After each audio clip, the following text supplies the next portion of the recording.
This week on Royally Us, Prince William and Duchess Kate show concerns over Prince George's future. Yes, that's a hard one. I'd also like to ask the experts myself. Plus, royal fans everywhere have been binging The Prince on HBO Max, a satirical and, of course, fictitious look at the royal family. Unbelievable. Unbelievable. Ugh. And we continue our conversation with Nick Bullen from True Royalty TV to get all the latest on the new exclusive documentaries being released this month. What makes this documentary more interesting now is the announcement of Harry's book, which has sent shockwaves around Britain, and certainly shockwaves in the corridors of the palace. We've got that, plus so much more in today's Royally Us. Hello to our fellow royal lovers. I'm your host, Joe Drake, here with my lovely co-host, Molly Mulshine. Hi, Molly. Hi, Joe. How's it going? It's good. We were just talking before we started recording, everyone, that every week I have to pull comments because we like to check in with our royal watchers. So let's check in with our royal watchers this week. But as I was saying, you know, I pull some quotes so we can chat about what you guys have to say. But I just have to say, some of you guys are so mean. Just check yourself about the negativity. That's all I'm going to say. I know the comment section is like fodder for everyone to like be opinionated. And we encourage you all to tell us your truth. But some of you guys need to like figure out why you're so negative. Right, Molly? I know. It's getting like, you know, a little bit worse and worse every week, I want to say. Right. But I appreciate an honest feedback, but some people are, one person was like, is his face made of wax? I'm like, I just think that means my hair and makeup looks good. oh my God, someone said that? I was like, what? All right, well, let's get into what you guys said this week because someone called you, Molly, out. And it was Hannah, and she said, Molly, I think you have a crush on Harry. Let it go. Thoughts? I don't think I have a crush on Harry. I don't know where that came from because I've been kind of critical about him for the last couple of weeks. Yeah. So I mean, I kind of have a crush on Harry. He's definitely very like rugged. I liked when he did the obstacle course with James Corden, but yeah, that was hot. Yeah, but other than that, I don't know. I don't know if he's really my type. No, Hannah, let us know why you think that. But again, don't be negative. Neha Chan said, Fergie and Meghan are really similar opportunists. I picked this one because, again, it goes back to what we were talking about, Meghan. I'm telling you, that's her big like internet nickname. It's not nice. It really is. Wait, do you think that Fergie is an opportunist? Because we were talking last week about that infamous interview she gave where she was asking for the cash. Yes. Yeah. An opportunist is someone who takes advantage of a good situation to work it into their favor. Right. And I would say that actually, you know what? Fergie is probably a failed opportunist. I feel like she had the world at her feet and literally at her feet and kind of messed it up. No, yeah, you're right. I think opportunist implies that like you've gotten somewhere because of it, but if you mess it up, it's like it's a good term, failed opportunist for sure. Yeah, I think Fergie shoots from the hip, man. I don't think there's any sort of I don't think there's a chess game going on in her head. I think it's checkers, I would say. 100%. It's like, does this work? Bam. Yeah, she's just doing what she's going to do. For sure. Well, I pulled the next one because Haiti A says, you are the first American entertainment journalist that are neutral on Harry and Meghan. Bravo. One, I just appreciate that she was being positive about it. Do you think that we're neutral about Harry and Meghan?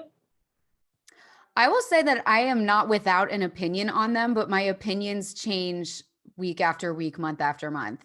So yeah. I'm not a stan and I'm also not a hater of them. So I guess maybe that's neutral. I don't know if there's really such a thing as real neutrality. What do you think? I agree. I think we go back and forth with positive and negative. So maybe that equals being neutral. I do think I skew a little in favor of them.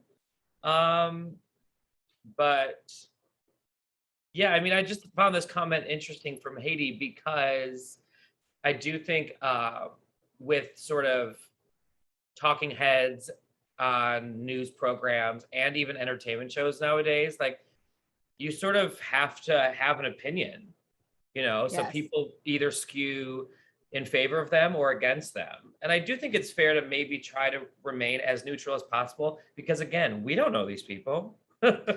Right. I think that's a testament to your own neutrality. The fact that you actually do skew a little more positive, but still Haiti is saying that we both seem neutral. Anyway, let's get on to the news because there's a lot that happened this week, and it seems to be all about Prince George, Molly. And so let's get into our royal roundup. The first story is sources and insiders are telling Us Weekly that William and Kate are really sort of focusing now on how they're raising their 8-year-old. Again, he just turned 8. He's no longer this baby. Like, he's now getting into that age where you really sort of have to start focusing on, in this modern world, how are they going to raise the future King of England, Yeah. I mean, parenting must be hard enough as it is, but to throw that into it and how to sort of navigate that, especially while Harry is going around talking about how, he found his own upbringing lacking, it must really make them be Right. thinking even harder about what the right way to handle this is. Definitely. Well, the source exclusively told Us Weekly, quote, "Of course, William and Kate are nervous about what the future holds for George. He's growing up in a different era to his parents, and times have changed since then. There wasn't social media or internet trolls when William and Kate were children." Which I guess that segues perfectly into what we were talking about, people trolling us. It's a really interesting conversation nowadays, regardless of if you're a royal or if you're just a citizen of the world. Raising children in this age of technology and social media, it's a completely different road to navigate than even when we were kids. I know. I mean, I think the best case scenario is to just try to ignore all of the comments and the trolling. And if someone won't say it to your face, then it didn't happen. Like, Definitely. but yeah, for him, it's going to be on such a massive scale.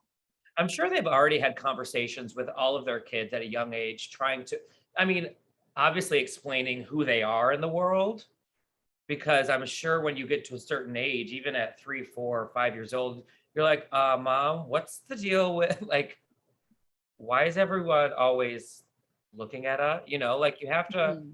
address it, I would assume. Yeah, because also if you don't address it, then their classmates are going to address it. Right. Definitely. They are talking about potentially sending him to boarding school. But sources told Us Weekly that they wouldn't do it unless George wants to. And obviously, he's old enough now to say yes or no. So I do think that the source said they're having, quote, open communication with their children. And it's going to be more of a family decision than I think it was when William and obviously even Charles was young. It was sort of like a given, you were sent to boarding school. Right. Age 8 going to boarding school is unfathomable to me. I just feel like that's so young. I can't imagine being that little. Like, and also if you're 8 years old, you're gonna think you can handle it. You're gonna be like, oh, amazing, no parents. And then once you Right. get there, you'll be like, oh, whoa. I wonder if boarding school is a better option for someone like a royal, because you can be sort of sent off and you're sort of maybe in a more controlled environment and you don't have to deal with all of the craziness in the public. I don't know. Right. There were reports that when William and Harry were at Eton, um, the staff like hid the newspapers whenever there Right. was a big scandal going on and things like that. And, yeah, if they were home and if they were going to school and the kids were going home each night and watching the news and then coming in and teasing William and Harry about it. Yeah, I guess if you're at boarding school, those kids don't have that opportunity because the entire school is being shielded from Right. that. And you are So, sort of surrounded by other, for lack of a better term, rich kids. Right. yes. So there That is a plus in that, but obviously there's minuses in that in 2021, because you do want to be a little bit more exposed to every type of person, every type of socioeconomic class, right? Yeah, you don't want to end up going to a party in a Nazi uniform because you didn't know any better, which is something Right. that I Absolutely. think can happen when you're raised in a very closed surrounding with all the same demographic of people. But yeah, Definitely. I think when everyone is in this, because the class structure is much more entrenched in the UK. So I think when you're going to one of these really sort of upper crust boarding schools like Eton or Harrow, Mhm. everyone who goes to that school is going to have some sort of, reverence for the royal family. So they are going to look after Right. you. Whereas if Right. you're going somewhere that's a little more diverse, you might get kids who are like staunchly anti-royalist and their parents are telling them that it sucks to have a royal family. So yeah, that is definitely something to consider. What's your prediction? Do you think that they're going to send George off to boarding school? I don't think they're going to do it this soon because I think at 8 years old, especially with Kate's early childhood project, I mean, 8 years old, it's not early childhood, but it's like middle-aged childhood. And Right. that's just I don't know what the research is on whether it's good to send an 8-year-old to boarding school, but I'm sure that she would meet some kind of backlash for her talking points, which are you need to like be more affectionate and things like that. So yeah, I feel like he won't yet, but I could see it happening at 12 or 14. What about you? I don't know, because this whole news topic this week has been about like William and Kate raising the future King of England in modern times. I'm just not sure if sending him to boarding school equates to being raised in modern times. And that's nothing against going to boarding school. I actually feel like to me, as someone that went to public school, it sounds like a very interesting and uh, you can learn a lot. I mean, a really unique experience that I think you can learn a lot from. But I'm not sure if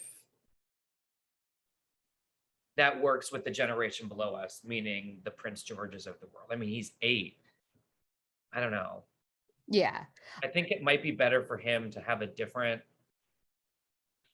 education. I don't know what that entails though, because I do think maybe him going to just some sort of random school may be tough because again, he'll be the future king. Right. Just need to Both. think about. Yeah, there's no really great solution. Yeah. No. Especially because, let's move on to our next topic. He is now the subject of a new animated satirical show on HBO Max entitled The Prince. So, for those of you out there that don't know about this, Gary Janetti, who is a writer, producer, comedian, I would say, has this Instagram account, which I encourage everyone to follow. And once Prince George came onto the scene and started taking these sort of like really funny photos, Gary Janetti would post them and he would sort of caption them with really funny satirical things. And especially when Meghan Markle came onto the scene, it sort of became this sort of like running, almost like comic strip type thing, like New Yorker cartoon-esque feel. And now it's parlayed itself into an animated show because Gary Janetti actually has ties to Family Guy and was a producer on that show. So it sort of was like this perfect lightning in a bottle moment for him. And I got to tell you, I binge watched the whole thing over the weekend, Molly, and I am obsessed. I believe it. I believe it that it's really funny. I have such mixed feelings on it as a whole Right. So that's been the because thing. What do you think? I do stand-up comedy. So I am all for making jokes about everything under the sun. Nothing is sacred whatsoever.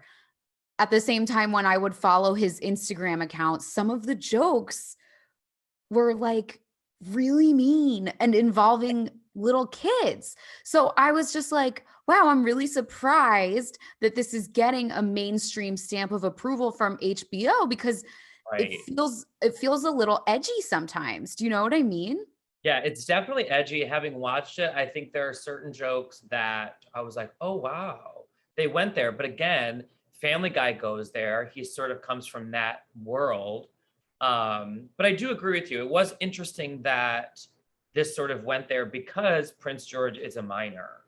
I mean, there's Yeah. nothing that like in my opinion, really goes crazy overboard, but it's definitely pushing the limits, you know? It's pushing the limits, and allegedly, the creator Gary Janetti has deleted quite a few of his Instagram posts. Some of the ones that Oh, were I didn't know that. a little more over the line. I think he has toned things down a bit for the show, because there were some jokes on his Instagram that were like fat shaming of like Were they? kids and women, and calling Camilla a horse, like kind of pretty like misogynist Right. things that I also, as a comedian, was like, how is he getting away with this? Because Right. that kind of stuff doesn't fly ever, but it's like almost if you put it in this imaginary voice of a child, people love it. So it sounds like he pulled it back a little bit for the show. Yeah. I've seen a few clips of the show. I can't watch it yet in the UK, and it looks hilarious. Like, I know that I'm gonna like the show. I know that I'm gonna be a fan of it. It's just the question of it being a kid, and the fact that, like, if this was something with Archie, the lawsuits would already be flying. Don't you think? Oh, wow, that's a really good point. Yeah. That is So a it's good point. And also Well, Orlando Archie's Bloom. in it. Archie's in it. Is he? But as a really small baby, and I don't want to give anything away for those out there that haven't seen it, but he only says like a couple of words. One word in particular, but I'll let everyone watch it. Is it hydrate? It's not. Is It's a curse word. I'll leave it there. Oh, spicy. Well, here's the thing though, Molly. So Orlando Bloom voices Prince Harry. Right. And he said, so they shelved this show when Prince Phillip died. It was supposed to come out in early spring, but due to respect to the family, they held it till now. So I think that was an early sign of them being like, we're not trying to disrespect. And then each show starts with like text on screen that sort of says like, this is completely fictitious. It's not based in any sort of fact. It's like just meant to be funny, which I appreciate that sort of precursor with every episode, because it's just a reminder, like, it's tongue in cheek. We're just having fun with this, because it's very much satirical in the way that Saturday Night Live is. And I do believe that sort of like this kind of stuff is like imitation is the best form of flattery. But anyway, Orlando Bloom said that he is going to have to bring this up to Prince Harry. He said, quote, I'm going to have to mention it to Prince Harry the next time I see him, because I'm not going to be able to not. Oddly, I'm sure I'm going to see him at some point, just because of the nature of the universe. It always throws people together, which I didn't know they were friends, but it all sort of makes sense. Okay, so that quote was November 2020, I think, right? Mm-hmm. So earlier this summer, Harry, when he was on Dax Shepard's podcast, he talked about how Orlando Bloom and Katy Perry live in his neighborhood in Montecito. Right, okay. So he was like, Orlando Bloom texts me about where the paparazzi are, and like, we're both so annoyed that they can shoot photos of our children. So I'm like, I want to know so badly how this conversation has gone, because it has to have come up. I just can't imagine Harry and Meghan being okay with this, just based on how protective they are of their image overall. Like, you know, I don't think they would really be ones to sort of laugh at this, take it like water off a duck's back, you know? Well, because this doesn't give anything away for those out there that haven't seen it yet, but I will say that Prince Harry is portrayed as not the smartest, which is sort of funny. It's the way they play him, which I think is cute, is that like he's never been ripped away from the palace, and his life in LA, like he doesn't know. One of them is like Meghan asks him to go pick up milk at the grocery store, and he like doesn't know how to do that, which I think is funny, because like he's Prince Harry. Like that was not, I'm sure he never had to do that growing up. Yeah. So I do think someone like Harry would be able to laugh at it. Also, I think Meghan is portrayed the best, which is interesting. Everyone else has like a skewed, like Kate Middleton is like trying to get out of the royal family. Camilla, definitely there's jokes about her, but like Meghan is like sort of the every woman, and is like the American that you can kind of relate to. So I don't know, it's interesting. That is really interesting. I'm really excited to watch it. The clips I've seen so far have been really funny. Yeah. And I think it's a really interesting project, even though, it's ethically brings up a lot of questions about like children in entertainment and depicting children, because, normally I would say for the royal family, like no holds barred, everything is fodder.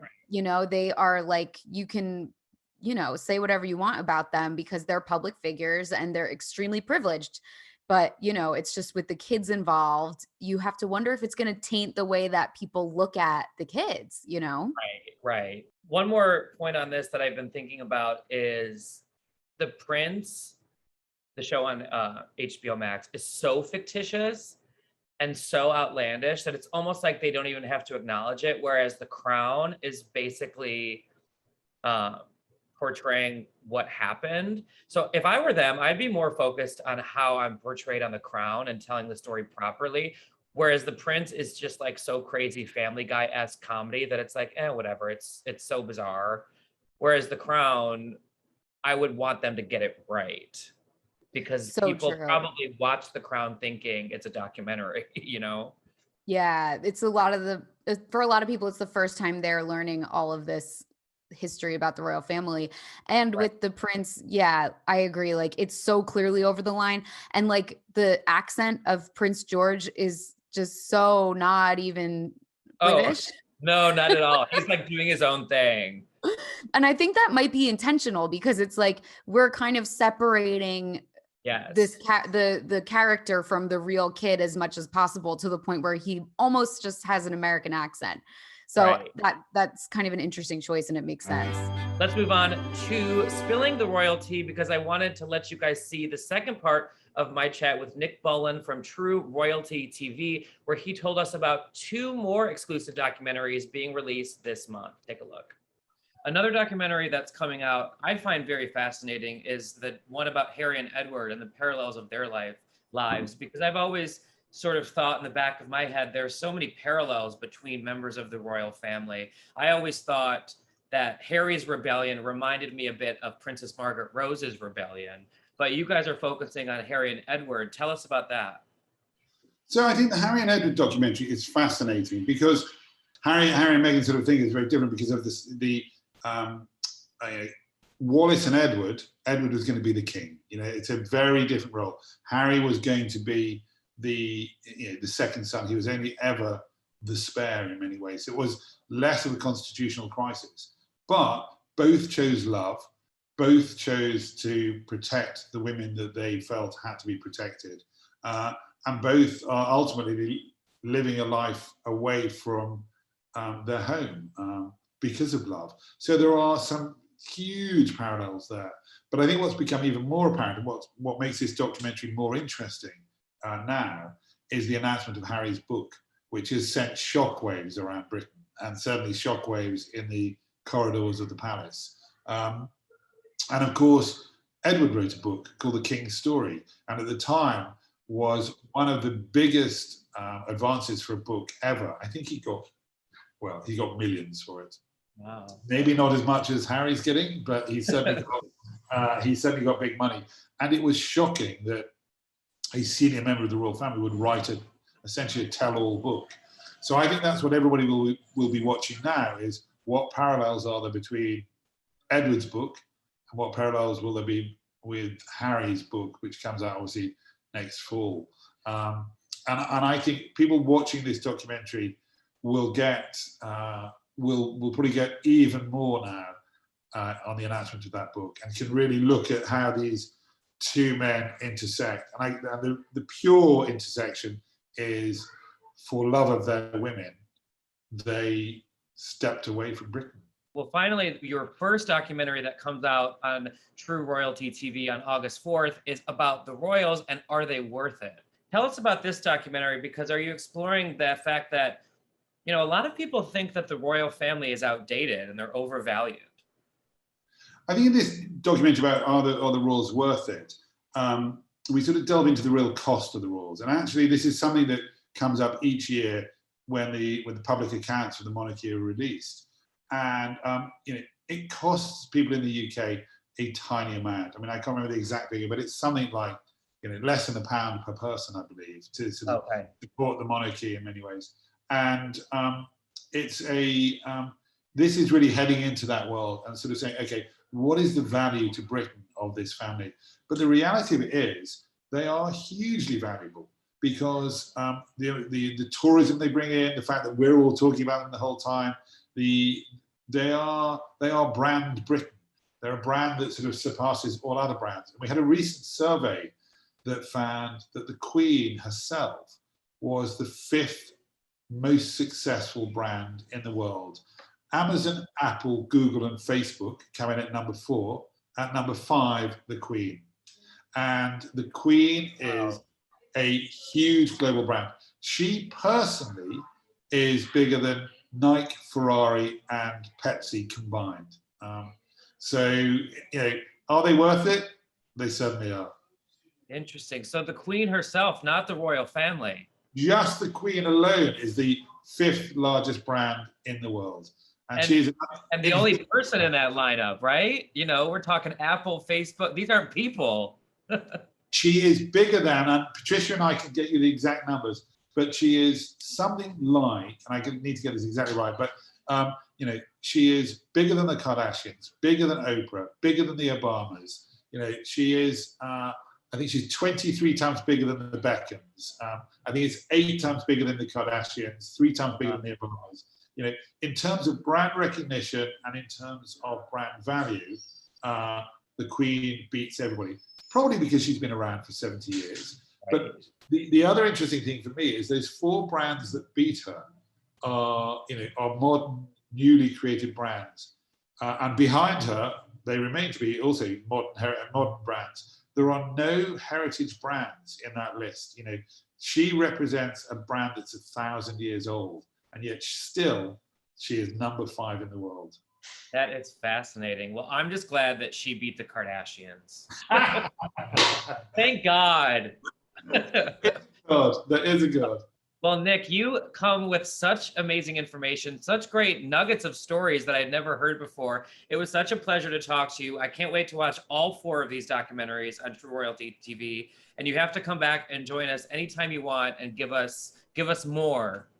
I'm here whenever you want me. Thank you for having me on. It's incredibly kind of you. Thanks for all the support. Thank you. Have a great day. People also were saying in the comments from last week, Molly, that they weren't sure where to see this. And True Royalty TV is a streaming platform. It is $4.99 a month, but I've already been watching and I think it's totally worth it because it is like royal content for days. Really cool. Yeah, that sounds totally worth it. And those documentaries, they just take you to another place. It's really cool. They really do. One of the best things I thought from this second part of the interview was Nick told us that they did a survey and that the Queen is the 5th most important brand in the world. And that's behind Amazon, Apple, Google, and Facebook. And then number 5 was the Queen. So she's like the only individual that is an entity. The others are like actual brands. Don't you find that fascinating? Yeah. And also, wow, I would have thought it was like Coca-Cola, Nike. I guess that's like me being stuck in the 90s though. Right. Well, actually, Nike, Ferrari, and Pepsi were below the Queen. So they're still on the list, but she's the only one that is like an actual person. Everything else is a brand. Wow, that's really interesting.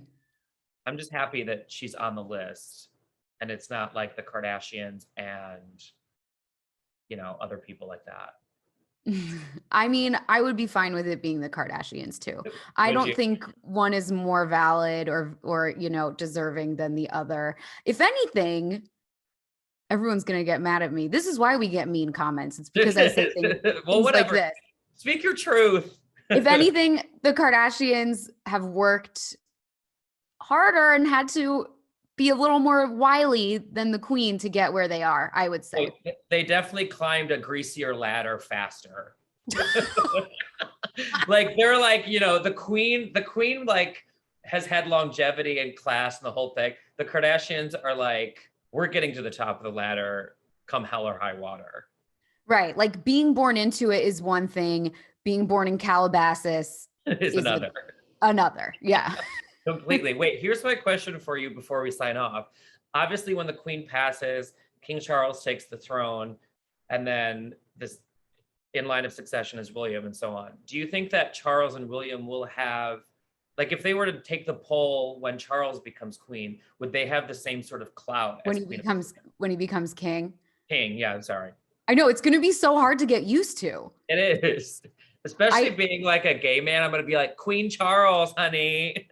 I know. Is everyone going to start saying yes, king instead of yes, queen? Yeah, totally.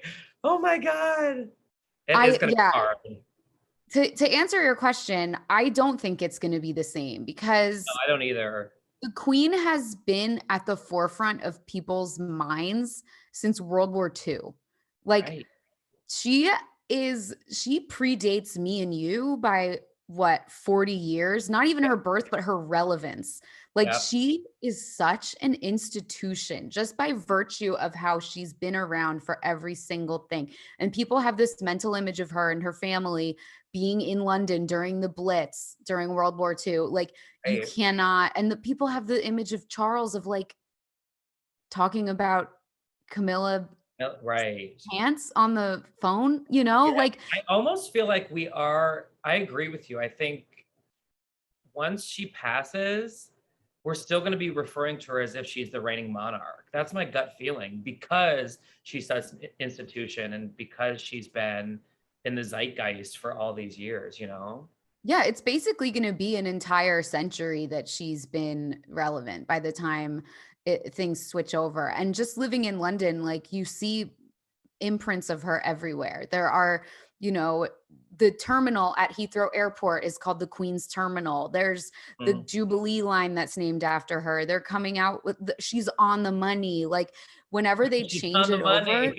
and like Charles is on the money, that's just going to be so jarring. And I also don't Yeah. think that Charles will be king long enough for it to sink in. I hate right. to say it, but I just don't think it's going to happen. Yeah. His reign could be like 20 years max. Yeah. That's absolute I don't think it's max. going to get there. I hate to say it, but although they do live very long, that family. They do. They really do. As long as they stay away from cigarettes, they kill it. They kill it. They kill it. All right. Well, Molly, thank you for another fun episode of Royally Us. Everyone, make sure to comment below and be nice this week. And don't miss us every week where we have a new Royally Us out every Wednesday right here on Us Weekly's YouTube channel.